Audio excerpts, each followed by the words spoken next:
Lunar Lite Entertainment.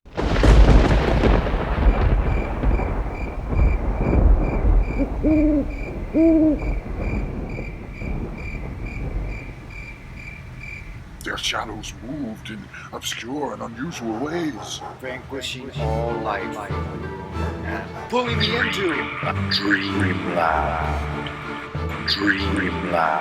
Years, yet having found upon careful inquiry that there were no known descendants of the alchemist, I would fall back to occult studies and once more endeavor to find a spell that would release my house from its terrible burden.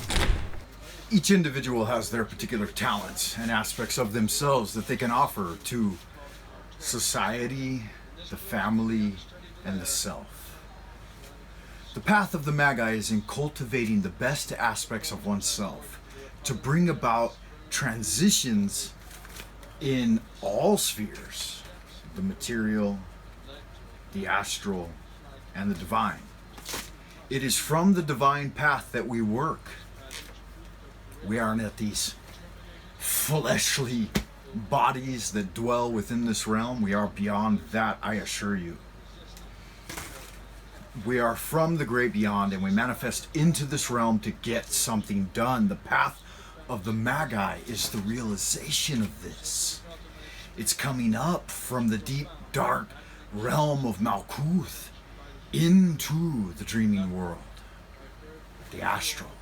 And from there, you can fly great distances, from planet to planet, galaxy to galaxy, and beyond, into the future and back towards the past. The infinite is within your grasp. The infinitesimal is not beyond you. These things awaken you to the path of truth. Fair had caused me to shun, and some of which old Pierre had once told.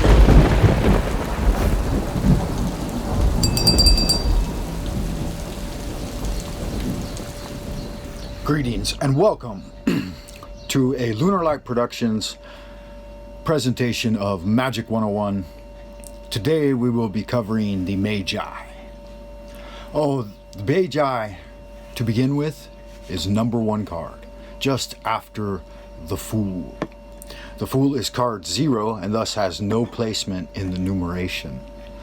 Number 1 is the very first card, the Magi. So the Magi wields the 4 tools, and all tools really. But in the depiction there are 4 specific tools representing the Arbatim, or fourfold name of God, the Yod He Vav He, which many of the various religions use. However, in Hermeticism, it is not a religious connotation. It is an esoteric encoded alchemical process, the chemical wedding of Christian Rosenkreuz.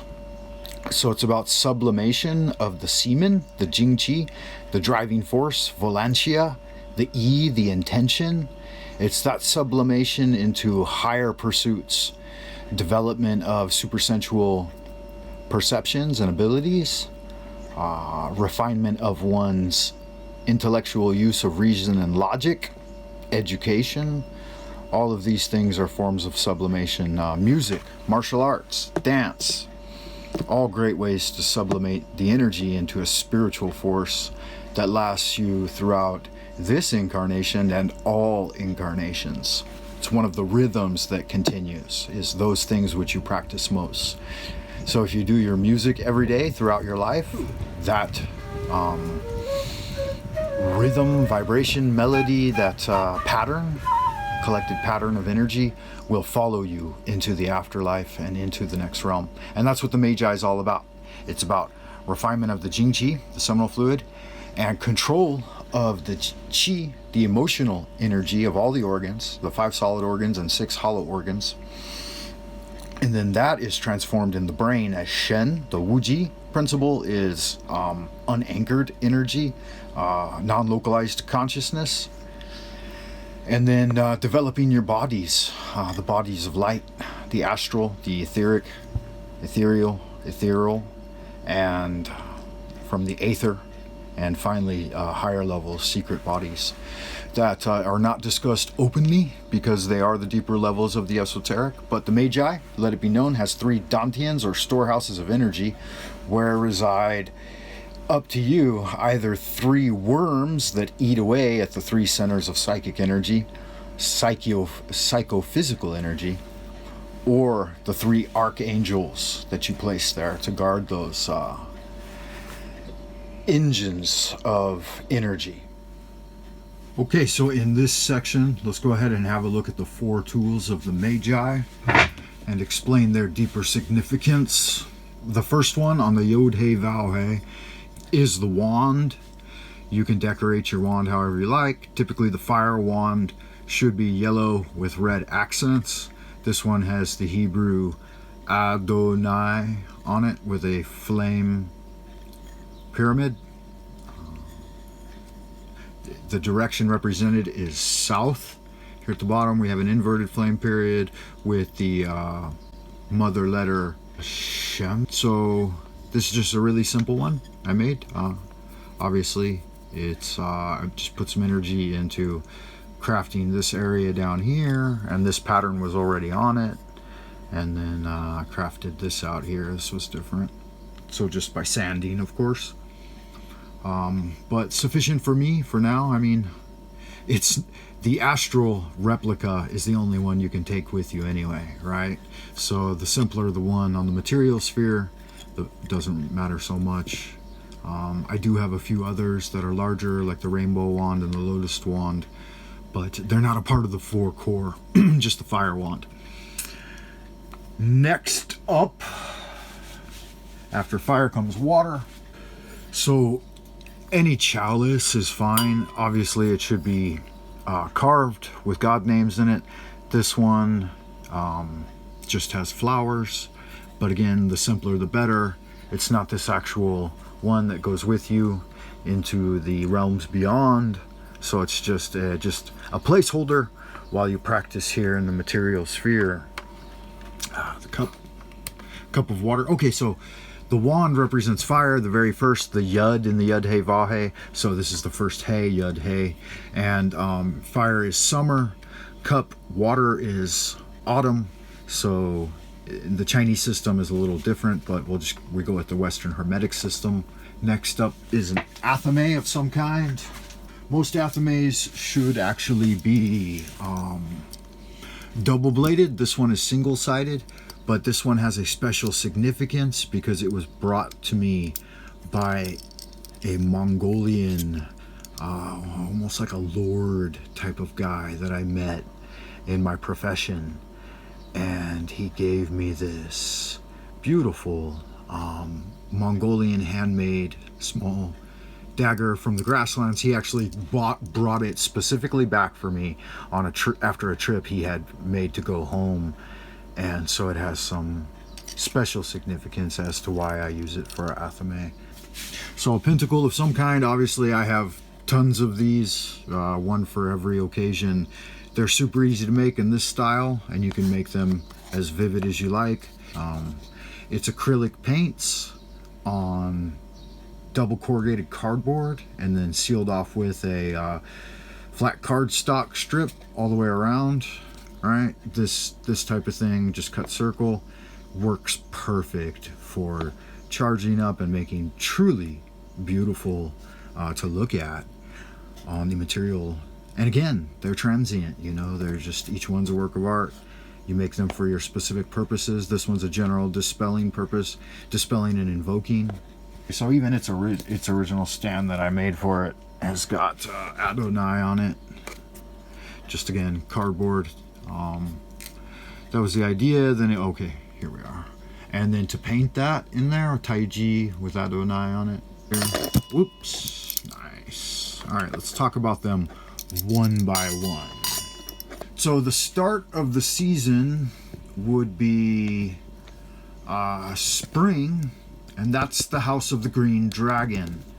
Spring is the rising energy of the Yod-He Vav-He, the origin place of the Journey of the Sun. Green dragon is there. Hills, bamboo, young pine growing among gaseous swamps even, and prairies, and the low hills that will turn into high mountains, but those are in the west. So springtime is the weapon in the Magi is the athame or dagger or swords, any type of metal edged weapon. It's air in the Western system, and in the Chinese system it would represent both metal and wood, because wood produces air. It's connected with the liver. In the tarot, represents the mental aspects of the Magi and working in the realm of mental energy. So all forms of creation there, and education and so on and so forth. After spring is summer, so we would move in the Chinese system, or rotation of the seasons even. We move to fire, the wand. The wand represents your passion, enthusiasm. It's the plasma, the first force in the Yod-He Vav-He. The air is the vowel. We'll look at the tetragrammaton and how its application here in a moment, maybe in a separate video. After the summer season, those raging, fiery enthusiasm, vigor, sexual prowess, you move into autumn. Autumn is the magic mythical beast in Chinese mythology for the south is the firebird. Western Hermeticism, we have the Archangel Michael, Raphael in the east, Michael. Moving on to the west, we would have Gabriel and the mythical Chinese white tiger. Here he's coming down from the mountains, dark black. It's evening time is the time of day. The weapon for water is the cup. It's the receiving, it's the liquid of the four elements. Yud He, it's the first He. Final He is the pentacle. The organ connection is the heart. Lots of joy at the harvest time. And then moving into the north is the pentacle there at the back with the star on it. It represents the element of earth. The god name is Agela, and the angel is Ariel. The season is winter. The direction is north. Ancient Fuxi, dwelling in a completely star-filled black sky. The time is midnight and after, before dawn, moving up at dawn in the east. In the north is where all the elder gods dwell, in that portion of sky. It's a really powerful astral and etheric image. Whenever the mind moves into the northern quadrant, there's complete darkness. Those gods dwelling powerfully ancient, non-communicative with ordinary individuals for the most part. The Shens who move up among Draco, the 8 great Shens, the Bashan Guohai, the dragon constellation Polaris. Wow, the North Star, the seat of God. So there we are. The rotation is Yod-He Vav-He, and it is fire, water, air, and earth as the elements. These are the 4 weapons of the Magi. Of course, there are other essential items that the Magi uses in his work. Thus, attention is brought to all forms of tools in the magical workings, such as a bell. These can be used to summon certain types of spirits, are attracted to the sound of the bell. There is also a small lamp that should be placed above to the left of the Magi's head. Just a ever-burning lamp of learning and wisdom and knowledge. That's what that represents. It works to protect the Magi during ritual. No surprises from behind, behind on the left, where sometimes mischievous spirits jump out. Of course, you need your various grimoires, and another essential item, the Sword of Wisdom. For your magical sword, of course, you can use anything you like. The most elaborate handcrafted weapons are beautiful and charged and endowed with great ritual. If you can afford the expense and the time, of course, I have a couple that I use on special occasion, but in general practice, a wood sword is very traditional in Chinese magic, and the peach wood is said to ward off nefarious ghosts and mischievous spirits. I just painted this one, of course, gave it some personal Love with a little bit of ruination here. We've got on the front side just the YHVH and a little bit of embellishment there. And then on the back, we've got Agela. Fantastic. This implement, again, because they're just transient items in the material sphere, on the astral is where you want to focus forming these items mostly, because those are the ones that go with you. You know, those are the ones you have had since forever and will have for forever. But again, so a placeholder for the E, for the intention. Of course, the Magi needs a good accessible collection of daily use books. For me, these are essential to my practice. Thomas Cleary, Zen Essence, The Science of Freedom, as well as these are great, these small ones. These are the Shambhala edition, Shambhala Pocket Classics. There's one I have, The Art of Leadership, and another one on Tao, and these are just awesome. I've carried these in my pockets. This one has had a special place on the shelf at all times. Thomas Cleary is really one of the best for your Tao, your philosophy on Tao. This is a copy of Lao Tzu's The Tao Te Ching. This is a daily read type thing. This is in Chinese, so you reading the original Chinese and the commentary day by day, 81 chapters. This is these two are on a very similar level. Zen and Tao. As we say, that was Zen, this is Tao. See if you get the reference there. Of course, gotta have a copy of Crowley's The Book of the Law. This one is a superior quality model, thick cardstock, almost like a leather texture to it, but it's not. It's kind of faux leather. I also have the hardbound edition, which is smaller. It's the size of the Zen Classics, Shambhala Classics. Sorry. Pictorial Key to the Terra. Arthur Edward Wyatt, self-aggrandizing and criticized by many for his flamboyant writing style, has always been one of my favorites. He always throws enough French, Latin, and German in there to send you on a wild goose chase, brushing up on those languages. Donald Michael Craig's Modern Magick. This is definitely the neophyte book. If you're new into magic, you want to pick up a copy of this, as well as Franz Barden's Initiation to Hermetics. The Franz Barden works a little more inaccessible, more advanced level, but if you want to know what magic is, this one and that one are the definitive initiatory guide. Of course, this was one of my first books on magic. I have 3 copies of it. This convenient paperback one, and then I have the big original leather-bound one back home in my library, and also back home in my library I have this size hardbound. This one, since day one, has pulled me in. The flamboyance and extravagance of the ritual involved, being involved in it with a group, and even doing it on one's own. Israel Regardie, one of the seminal influences of my youth. Yeah, very young, in fact, very young. 12 years old is my first Regardie. Early 80s. And then finally, the level I'm at now is the Book of Solomon's Magick. It's a daily read. I need to finish and memorize most of it. And this is the style of ritual and ceremony that really defines a magician in our tradition. And then on the Chinese side, Qigong mastery and Kung Fu, and learning all of the correspondence, and even acupuncture and moxibustion and Tuina and bone setting, all of those, the philosophy of Orient and their magic, Taoist, talismanic magic and ritual sacrifice magic is so extensive, which I do actually have several books on Chinese magic at hand too, but I didn't figure my Western audience would be as interested in those.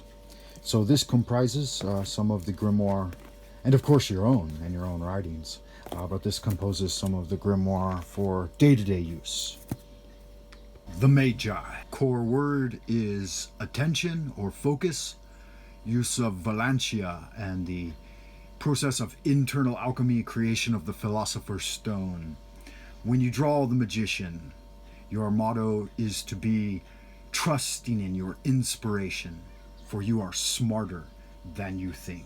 Traditionally, the Magician is one who can demonstrate hands-on magic, as in healing, transformative rituals, alchemical transmutations, charging of talismans, and ceremonial magic. A modern magician is any person who completes the circuit between heaven and earth on the Renjong in the microcosmic orbit of internal alchemy, one who seeks to bring forth the divine gold within her or himself, the coalescence of the Philosopher's Stone and spiritual immortality. Waite's image of the magician as the solitary ritualist communing with the spirits of the elements, with its formal arrangement of symbols, is a token of the freedom we have in modern times to declare spiritual politics without fear of reprisal. The older cards were never so explicit about what the magician was doing. It's best to keep your imagination open with this card. Visualize you are manifesting something unique, guided by evolutionary forces and ancestral beings that emerge spontaneously from within your soul. Have faith in your innate creativity. The magician advises you to give your questioning nature and free associating mind plenty of room to explore the subject at hand. Behave just as if you are an open-minded and curious scientist, a erudite scholar with all the time in the world to study your chosen art. Behave through this process, you may bring freshness and clarity into the situation that is both stimulating and catalytic. You do not have to understand it all intellectually. Besides, intuition is your ace in the hole. Respond in a spontaneous manner to what is right in front of you. There is no reason to hold yourself back. Your natural urges are exactly what is needed, and your ingenious timing and elegant style will help smooth over any awkwardness. Embrace the Magician card and do good magic. Of course, another absolutely essential item of the Magi for divination and our systems of oracles is divination. The rune stones, I've got a set of rune stones. I use them quite often. The I Ching, or the Book of Changes. In Chinese, it's called the I Ching, or Zhou Yi, Zhou Yi Wen Wang. There's books of dream interpretation in Chinese. One popular one that I consult is Zhou Gong Jie Meng, or Mr. Zhou Resolves Dreams, or explains dreams. Let's see, we're looking for the Magi. I just saw it a moment ago. I drew it just yesterday. The last time I handled my deck, the Magi was right there. Let's see if we can get him to come back out. Nope, don't see it. I think it's up here near the top. There's the Fool. I was talking about him, of course. Maybe it's not at the top. Where are you at? Let's see if I can't see it. Nope. Definitely not there. There we are. Aha. Okay, so this, get that tower out of there, huh? This has been a presentation on the Magi. Obviously a beautiful, well-known card that is timeless in value. It's the start of the tarot, really. It's the guy that put the tarot together, right? So you can see the type of creative, powerful energy that the tradition carries just in this card.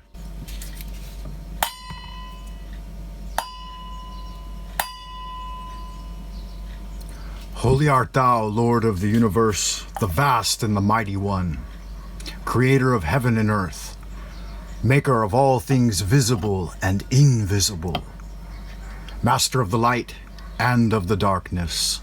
We adore thee and we beseech thee. As above, so below. On myself.